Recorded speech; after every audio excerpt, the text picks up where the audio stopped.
Welcome to Small Talk, where each week we sit down to discuss the sermon-based small group questions at Wallula Christian Church.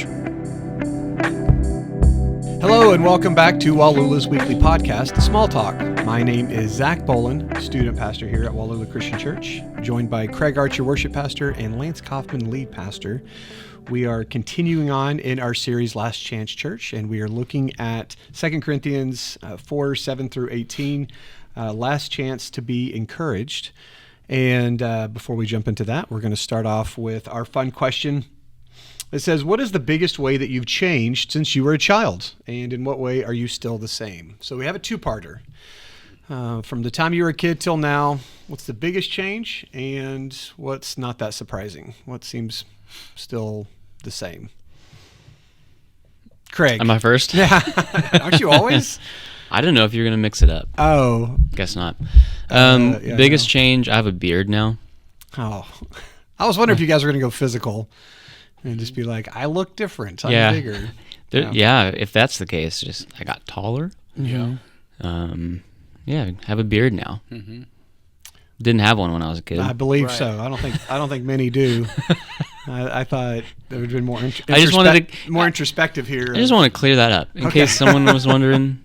Yeah. What did young Craig look like? When did you get a beard, though? Like, how old were you? In college, were you growing it out? Yeah, probably 20. Was it kind of rough looking? A lot of college guys I see, they're like, I can grow something, and it's just patchy. Yeah, whatever. I waited because I didn't want that to happen to me. Mm-hmm. So I waited till I was pretty certain that it was all going to be there. Sometimes I want to tell some of the guys, I'm like, you should just wait on this. It'll come. You don't need to try so hard. You're kind of going full mountain man right now. I know. It's kind of losing control. You shave it close and then just let it go. It gets to a point where I'm like, enough is enough. Yeah. So I've been thinking about cutting it because it's just Does Haley ever get to that point? You're not going to go like, ZZ Top. Enough is enough.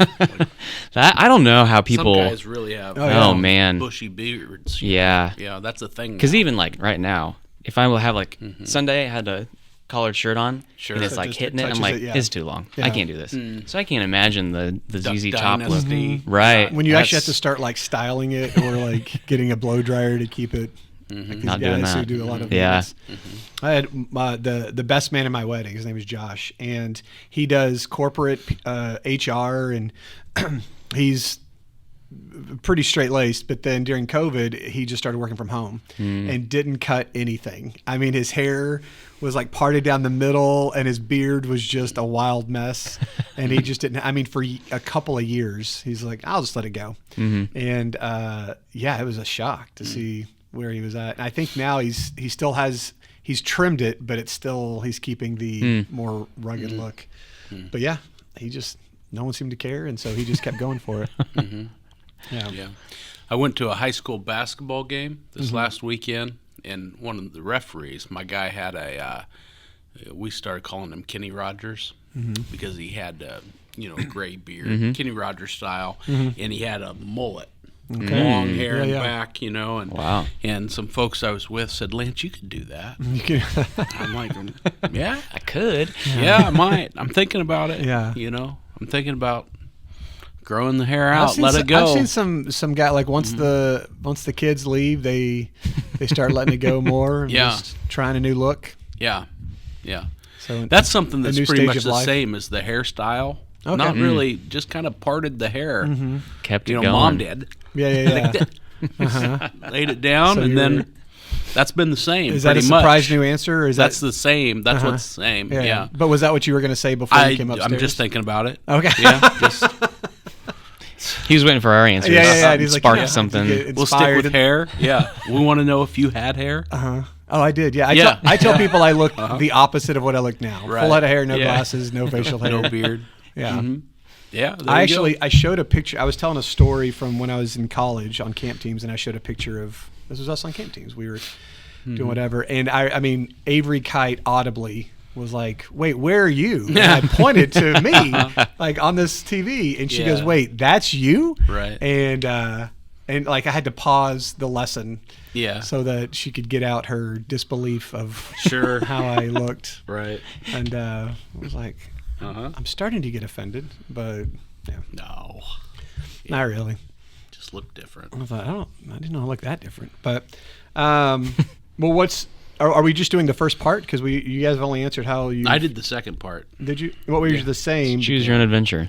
Yeah, whatever you want. Oh, you're not doing both? I mean, I can if you want me to. Different? Oh, I mean, I did. How'd you stay the same, Craig? Well, yeah, I was trying to think. I mean, obviously my appearance has changed, so it's like, what else?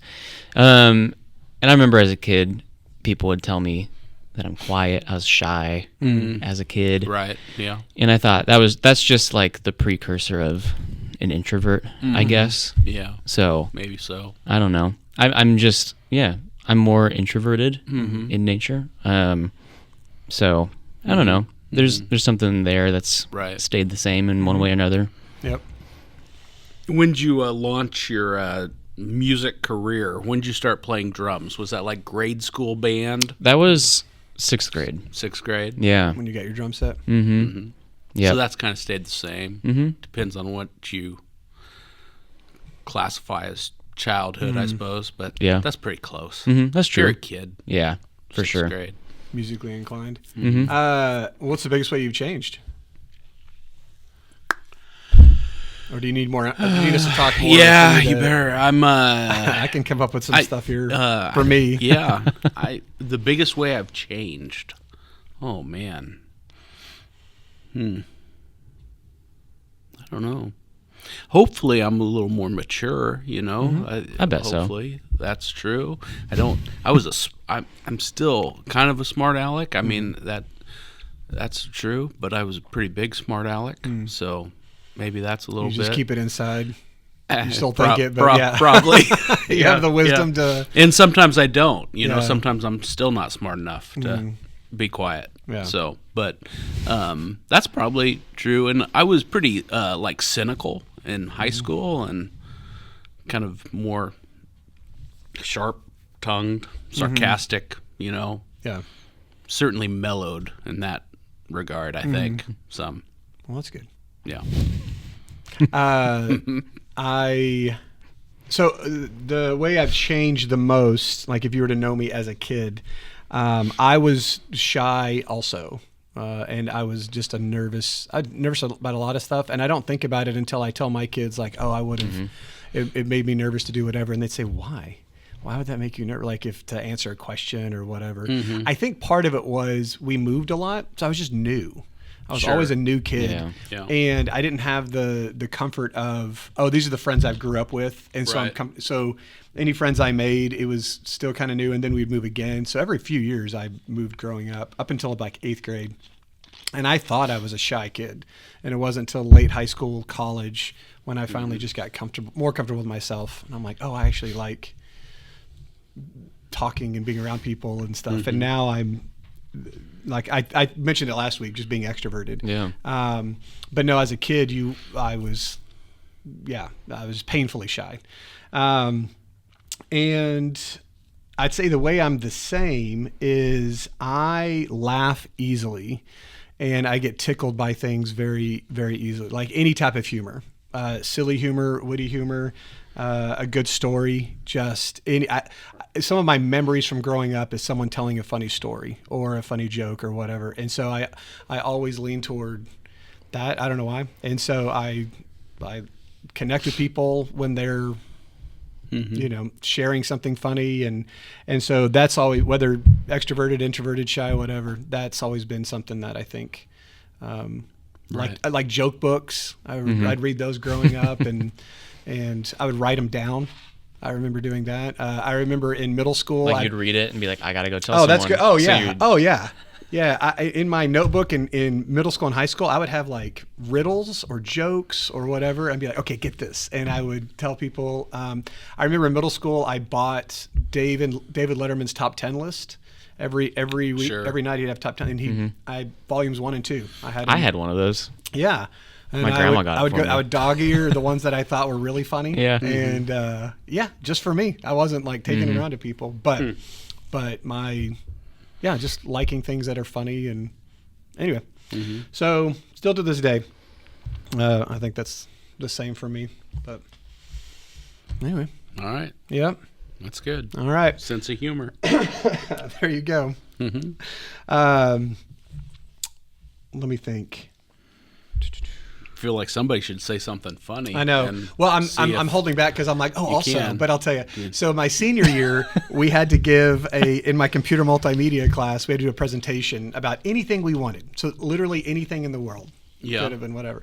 And I'm like, I don't know. And then it was literally just, these are things that I think are funny. And I'm like, can't go wrong with that because it's not what is humor. It's not types of humor. It's just, these are things I think, I just had movie quotes in there and funny pictures. And I remember I had a Dumb and Dumber video clip that I had to use because we use different types of media. Right. Just like the movies I had and I had Dumb and Dumber and Tommy Boy. I remember those are the two that I really liked at that time. Right. Yeah, that was it. Just things that I think are funny. And then everyone laughed. And I was like, all right, I'm done. You're like, I nailed it. Yeah. Can't go wrong with it. Anyway, all right. That's my last story. We will be moving on. We're going to be looking at questions number 6 and 8. Question 6 says, what value did Paul see in his suffering? Is there such thing as suffering well? And if so, what does it look like? And why is it important that believers suffer well? And so we're a lot of fun questions here about suffering, but multi-part questions. What is today. the value of it, and how do we do this well? All right.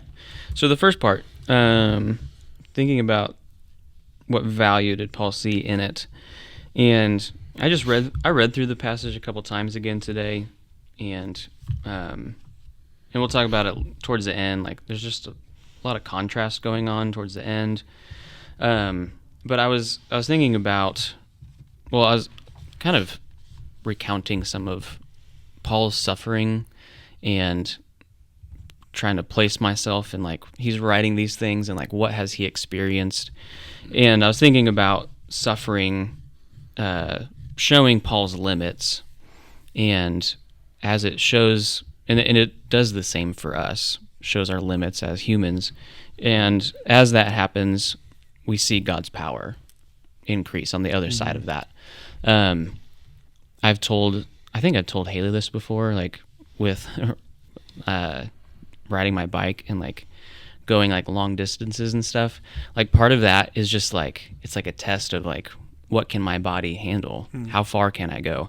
And there's a point where it's like we kind of have to give in to our limits. Sure. And that's the same in like suffering. We have to look at it and see like, okay, I have limitations. I can't do it all. We experience suffering as people, and God's power is much greater than that. And so Paul doesn't minimize his suffering at all. He never like pushes it away or ignores it.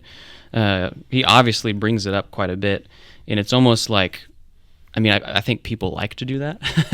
Like going through something, people don't want to talk about it or bring it up or like just have a conversation about it. Instead, it's like, if I do ignore it, it'll just maybe go away or something. And Paul, in a way, kind of like he almost like repurposes it, right, in a little bit. And so when you get to the next question, is there such a thing as suffering well? And that's kind of how I think about it. It's like Paul does use it for the purpose of, he's not ignoring it, but okay, what is God doing through the suffering that he has experienced? And it made me think of the ending of Galatians. I've thought about this verse off and on for years. For some reason, it like has always stuck in my mind. Galatians 6:17. At the end of the letter, he says, I bear on my body the marks of Christ. And it's kind of a weird way of saying like, right, hey, the physical things that I've gone through, like you can see it on my body. For the sake of sharing the gospel, I have experienced all these things. And he lists them in Scripture. Same sort of language in this passage. Yeah. Carrying the death of Christ. Right. Yeah. And so like looking at those questions, like what does that look like? Why is it important for us to suffer well? And it's like, it's not easy. And like I said, it's kind of like reorienting, shifting your perspective on suffering in your life. Right.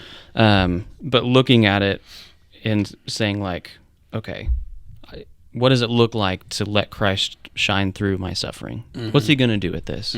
You don't have to say that it's easy. You don't have to ignore it and push it away. But really, like, that's a moment to lean on God's promises, promise of the Holy Spirit, the eternal promises that we have. We'll look at that later.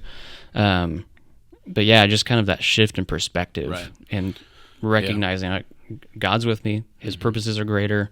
And he, as Paul says later, it's like, it's momentary. Yeah.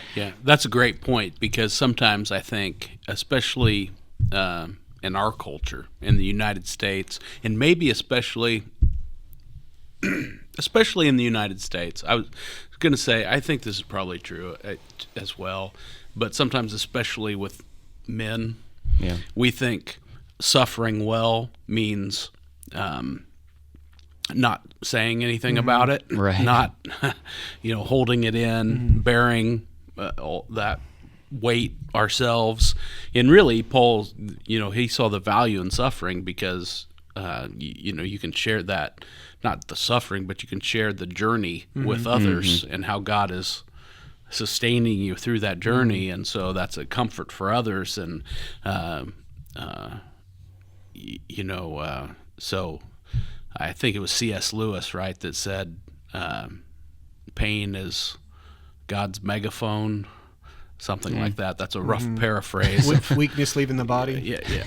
Oh wait, no, that was in a gym. Yeah, that was Rocky or somebody. That was on a poster in the gym. Yeah. But pain being God's megaphone. In other words, we can see God in like the beauty of creation. Right. We can see God in when we love to talk about, I'm especially blessed right now, but people turn to, we just on Sunday mentioned that, with these Google search terms, you can kind of go through history and see, this is a troubled time when people start to look towards him. And so anyway, that reminds me of, I was listening to Tim Keller one time talk about 9/11 and his church being in New York. Right. After that happened, it was like they had 2-3 services planned. So that was normal. And then just the line, church attendance just went up. kept going. Right. And then they just did services all day, right? Because people, they were like, I guess we're not stopping, right? Because people kept showing up, and it's like, a moment of suffering, especially in New York, is like they turn to, okay, there's something greater that I can go to. Well, and some of the stuff I'm going to say, I feel like I was like, once again, sure, a lot of it was covered, but I was thinking of it like, what's the value that Paul sees in suffering? Like, what's the value of suffering? And, I love when things are easy. I love when it's like a day off, nothing to do. You can, and there's no resistance. You can do whatever you want. It doesn't matter. However, even with that's my natural inclination, I also recognize that any growth I've ever had in my life came through some sort of struggle. Yeah. And so you can look at it like spiritually, having to wrestle with my faith, but also, I had to wake up for 13 years and go to school from kindergarten to 12th grade. And how did I get smarter? Well, I had to go every day and, I was tested and graded and all this stuff. And it was a struggle, but physically riding your bike, right? If you want to be good at a sport, you got to go to practice. And we talk about spiritual disciplines and people are like, well, it's kind of, sometimes praying and reading my Bible and doing all this stuff. It's a lot. It's like, show me any other part of your life where that's not the case. You want to get good at something. It's just going to take time and effort and struggle. And then through that, you grow when you're put in a new situation and it's outside of your comfort zone. And so suffering has a real benefit because it helps us to grow. And so there's value in it. But in this one, especially in verse 7, it says we have this treasure in jars of clay to show that this all-surpassing power is from God and not from us. And so in our suffering, it points to God's power.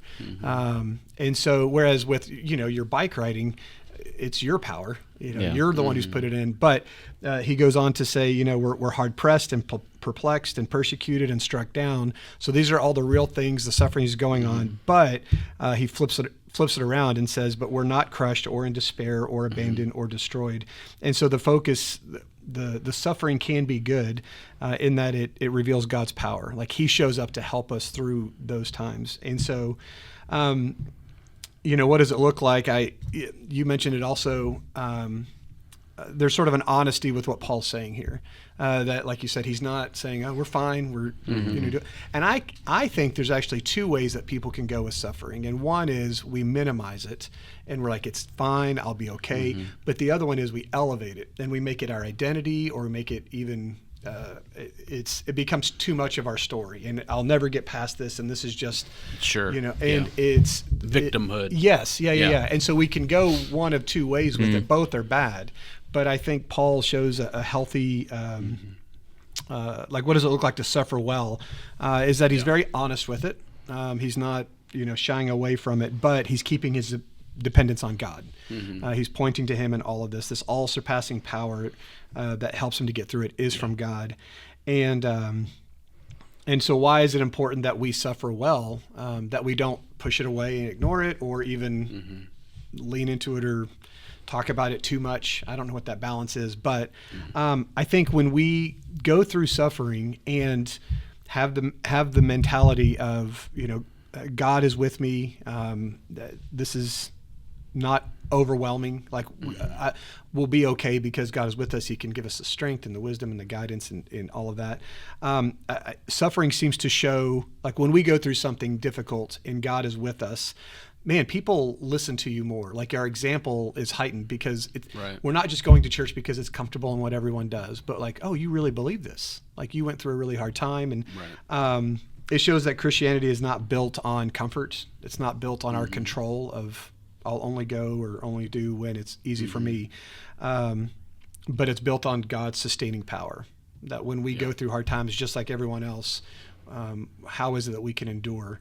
It's because God's giving us that. So, I think suffering is a positive thing, or can be a positive thing. I'm not saying God wants us to suffer, but man, the people who've gone through hard things, when they start talking, I listen. I'm listening a lot more. They have credibility because of their experience. Yeah, Bob Russell said that he said suffering doesn't come from God, and I think that's largely true. Right, suffering exists because of sin, a broken world. Suffering doesn't come from God, but He doesn't waste any tears. And I think that sort of summarizes what Paul is saying here, right? That while the suffering isn't sent to him by God, God can use that to share the story of Jesus well, to point people towards Jesus.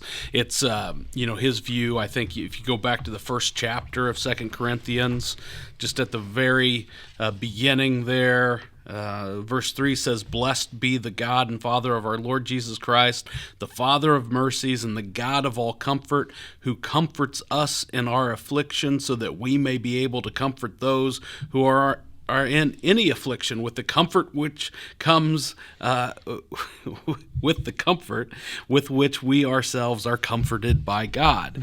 And so, we go through these difficult times and suffer so that as God comforts us, we can then, share that story. We can walk through folks going through similar sorts of hurts and pains, and that God's going to be there for you too, and we can share that comfort with them.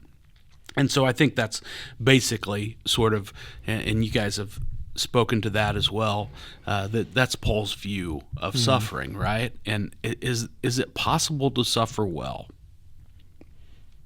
I think so. But I think it's important that we remember that it's still, suffering. That even Paul later in this letter, he's going to say, man, I asked God to take this away from me, right? This thorn in the flesh, famously, that Paul talks about. Whatever that is, this source of discomfort, this source of pain, this suffering, I ask God to take that away. And so Paul acknowledges that, suffering isn't easy. And I think about, maybe funerals that I've helped with, and often people will say, well, maybe somebody was struggling with a disease towards the end of their life, and family members and loved ones will say they never complained about it. And I just I just only kind of believe that, right? What do we mean when we say somebody never complained about it? Well, we mean their attitude was, they had this positive outlook throughout the course of that suffering. We probably don't really mean they never mentioned it. They never complained. Yeah. They never prayed like Paul. I wish you would take this thorn from my side. That's probably not what we mean when we say things like that. And so, and I think that's suffering well. You kind of have to have that balance, like you talked about, Zach. That it's a bad place when it just consumes you totally, and that's your only focus, and that's all you can look at too. And I think that's why Paul talks about not just focusing on the things that are seen, but look towards the things that are unseen, because it can't consume you. If it consumes you, you're probably not suffering well. But you also, if you ignore it, if you don't acknowledge it, how do you share the comfort that God's providing you with others? Right. And so, to me, that's a really hard balance to strike. Yeah. I mean, it really takes relying on Jesus to help you through that. But for sure, I think that's what suffering well looks like. Yeah. Yeah. Well, we'll continue on with suffering. Yeah. And on number 8, it says, how does Paul contrast our suffering to the world? How does Paul contrast our suffering in the world to the promise of eternity? And how does it make you feel that Paul describes his own suffering as light and momentary? Does this description change your view of your own suffering? So I've made a little, connected some of the things he was saying, and he mentions the seen, the physical world, transient, and then he says the unseen is eternal. So he puts those into categories. Right. And then the seen, physical, he says is light and momentary. And then eternity is weighty. Yeah. And I don't think we talk about eternity like that very often. It made me think of 1 Peter when he says we've been born again to a living hope through the resurrection of Jesus from the dead, to a hope that is imperishable, unfading, and undefiled.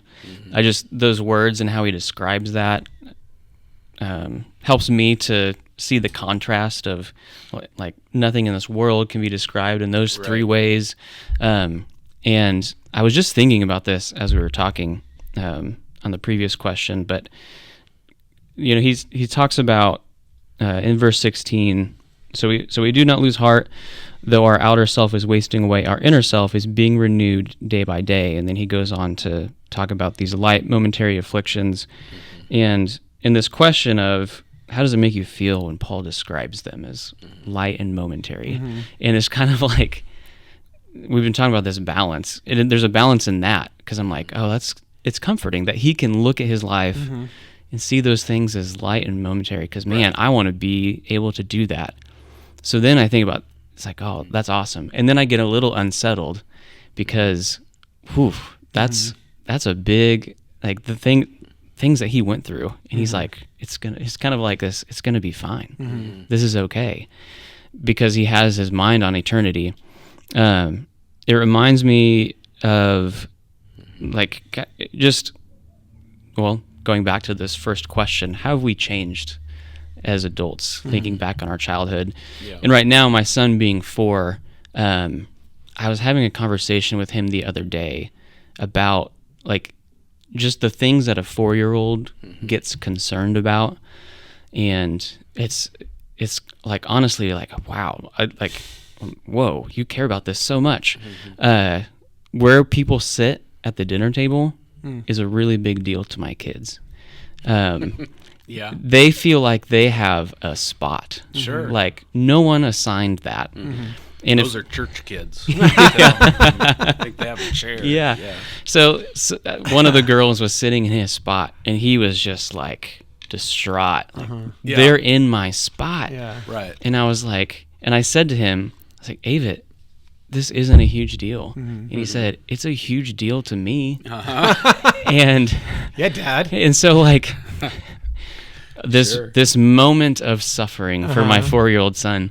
Right. To me, I'm like, it's gonna be fine. Right. And with time and experience, maturity, you look at someone like Paul, and he's able to say these are light and momentary things Right. because of what he's experienced.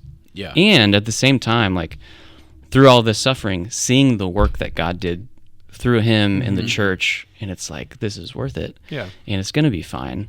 And hold on to the promises of Jesus. And so like when I look at his life and what he said, it's this balance of like, how amazing and comforting.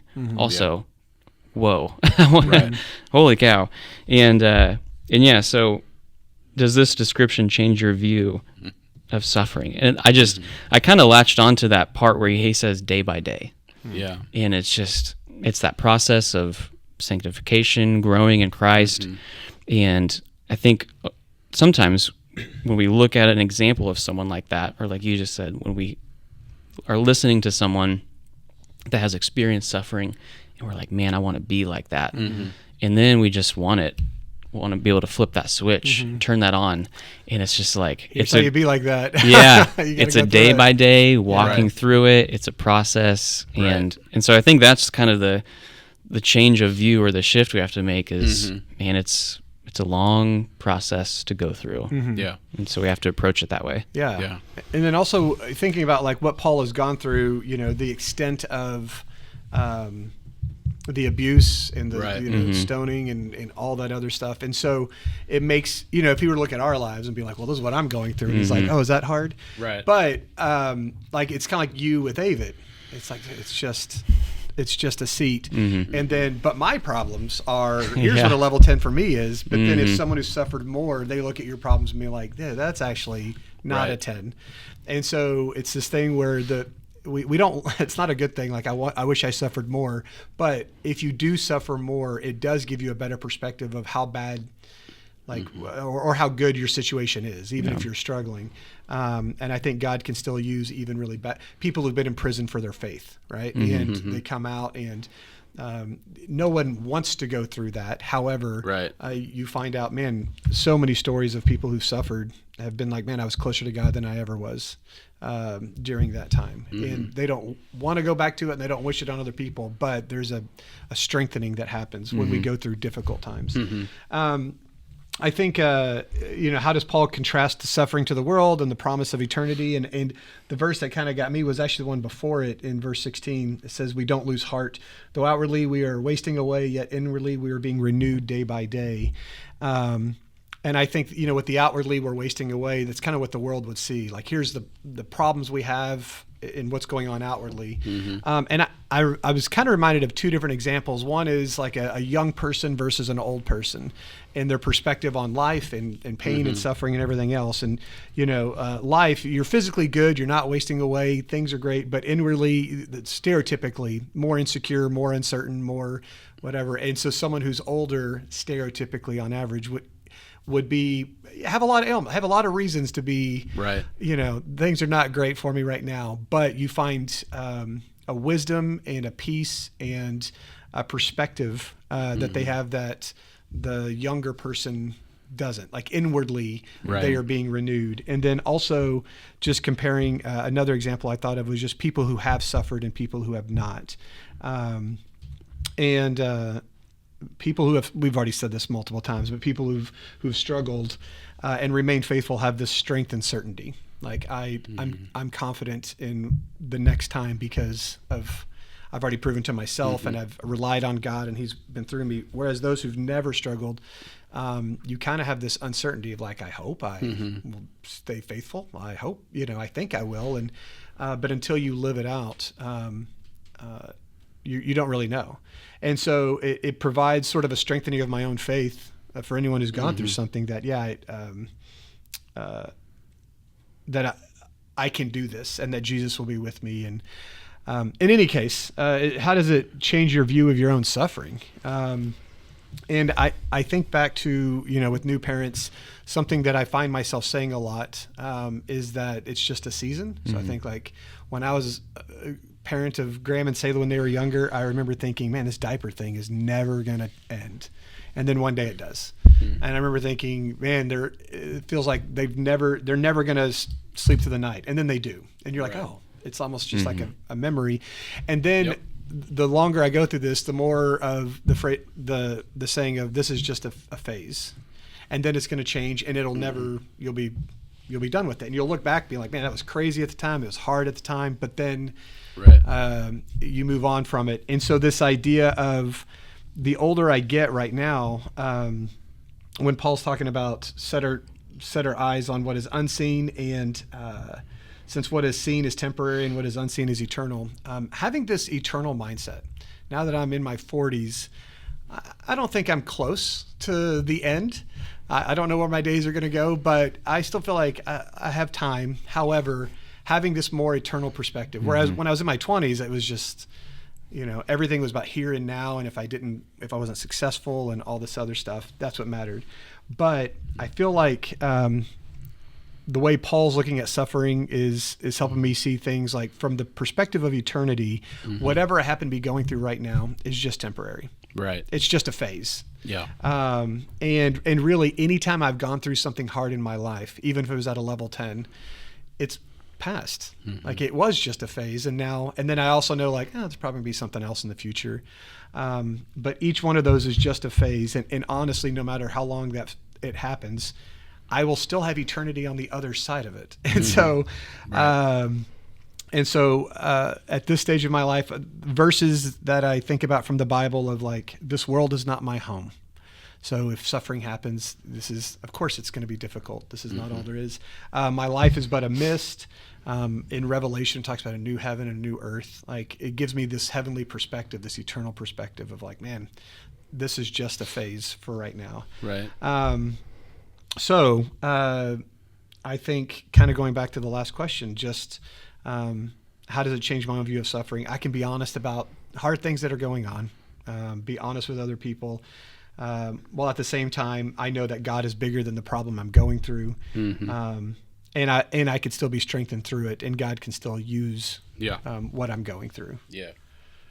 Yeah, great stuff. The whole light and momentary conversation about Paul's suffering, I think, is just so extraordinary. I ask people to go to chapter 11 and read these verses. Starting in verse 23, it says, Are they servants of Christ? I am a better one. I am talking like a madman, with far greater labors, far more imprisonments, with countless beatings, and often near death. 5 times I received at the hands of the Jews the 40 lashes less one. 3 times I was beaten with rods. Once I was stoned. 3 times I was shipwrecked. A night and a day I was adrift at sea, on frequent journeys, in danger from rivers, danger from robbers, danger from my own people, danger from Gentiles, danger in the city, danger in the wilderness, danger at sea, danger from false brothers, and toil and hardship through many a sleepless night, and hunger and thirst, often without food, and cold and exposure. And apart from other things, there is the daily pressure on me of my anxiety for all the churches. And so Paul just lays, all this stuff out. I'm beaten so many times. I've, been chased out of this city and that city, and in danger when I was there, and in danger on the road, and it just the struggle after struggle after struggle. And a few chapters earlier, he's describing these things as light and momentary. And I just think, I'm reminded of a former elder here at Wallula Christian Church, George Hodge. You'd ask him, how are things going? And maybe things were a little rough at the time. He'd say, I'm dealing with this or that, but it could always be worse. And all at once, that's kind of like just kind of a sad statement. Right? Yeah. I mean, it could always get... I'm a Royals fan. I'm just thinking of a former manager, Buddy Bell, and a reporter one time, they were losing 100 games, and he said, man, the reporter asked, can it get worse than this? And Buddy Bell said, yeah. And it's just like, whoa. Yeah. But, and at the same time, it's sort of encouraging, right? That, I see other people struggle with greater things, and God is seeing them through it, and I know God will see me through it, and so that it's light and momentary. And that comparison you brought out talked about, Craig, that Paul talks about the temporary, this light and momentary suffering in our life, the seen things that are light and momentary, and the unseen things, the glory of God, which is so weighty and so eternal. And you talked about it, Zach, that, man, there's this whole stretch of eternity. What in the world, how long is that, right? Well, man, that's eternal. Yeah. It's forever. I mean, we can't imagine what that looks like or feels like, but how much more important, ought that to be than if you sort of add up. Sometimes you look at the Old Testament, and one of the things critics will say about the Old Testament, you read about these guys like Methuselah, right? How long did Methuselah live? He had 900 some odd years, right? Yeah. Something. Yeah, and longest lifespan recorded in the Old Testament, and all these guys though. Adam lived 850 years, whatever they are, and people say, well, how can that be? And we don't need to have that conversation. But why? I have a theory. Yeah. Why do we think? Why do we go? What? Yeah. Because it's so long. Can you? We just can't. I mean, what kind of Smucker's jar do you have to get on when you make it to year 500? What's this about? And it's just so long. Yeah. And just a drop in the bucket to eternity, right? Not even a light and momentary. And so that, eternity is what really matters. And, man, just this amazing contrast there. And, that the glory of God is what is really weighty, and that we can live in a way that represents Him and makes Him a little more famous. And man, that's what we ought to do, and where the direction we ought to be heading there. So it changes our view of suffering, I think, just by that we can remember that it's light and momentary, that it's not forever. And we should be encouraged, because that's really how life works right now, isn't it? I mean, you use these examples of childhood and having young kids. And Craig, you were talking before we started recording this that, one of your kids is sick, and you've got 3 kids. They're all under 8 years old. Yeah. Is Elsie 8 now? No, she's still 6. 6. She'll be 7 soon. Get her driving. So she's only 6. So 3 kids under 6 years old, and so one's sick, and so when are the other ones going to get sick, right? Yeah. And old guys like me just kind of smile. Yeah. Right. It'll be all right. Been there. Yeah, it's going to be fine. It's going to be okay. And when you're going through that, it's like, oh, feels like it's forever. Oh yeah, it's a drag. Yeah. It's so you're tired and they're sick and they don't want to do. It's just when are we ever going to get out of this? And but you look back and it's on this time of suffering, right? With almost fond memories, right? Right. You look at it almost like a drop in the bucket. With your kids. Yeah. It just like, it'll be okay. Yeah. And I think even people who have gone through, look, we don't want to make too big a deal of that. It's kind of suffering at the time. It's not real suffering, I suppose. That's really light and momentary. But people who have gone through real tragedies and hardships, and man, when God sees them through that, so often their attitude towards that time of suffering is sort of like, it's light and momentary. God was faithful. Yes, it really works like that in real life. How much more when you kind of multiply it by eternity? How much greater is that being in the presence of Jesus, that party we talked about on Sunday, that eternity spent with Him, sort of beyond our imagination. Yeah. No, I was going to say one more thing, just because I was thinking, a lot of times we talk about Dave Coleman, and so I had this written down. I was like, I didn't tell the Dave story, but when he was, I think he had a heart attack or something early on. He's fine now, but when he was about to go under, he told the nurse, he's like, hey, and he's like, if I don't make it, I'm okay. I don't want you to feel guilty about this. And he's he's comforting her, being like, hey, I know where I'm going, and I have a peace about this. So you think about suffering, like that's the worst kind, like thinking I may not literally make it out of this, and still having the perspective of God's been with me this whole time. I know where I'm going, and so don't you worry. And just having that peace, and even the awareness of comforting someone else who may be, with them. So like, that's what I want to be like. It's just at the end, Sure. it's like all I have are just examples of God being with me. All right. Well, this was great. Thank you guys so much. Hope you all enjoyed that conversation. We will meet back here next week and continue on with all this. Thank you.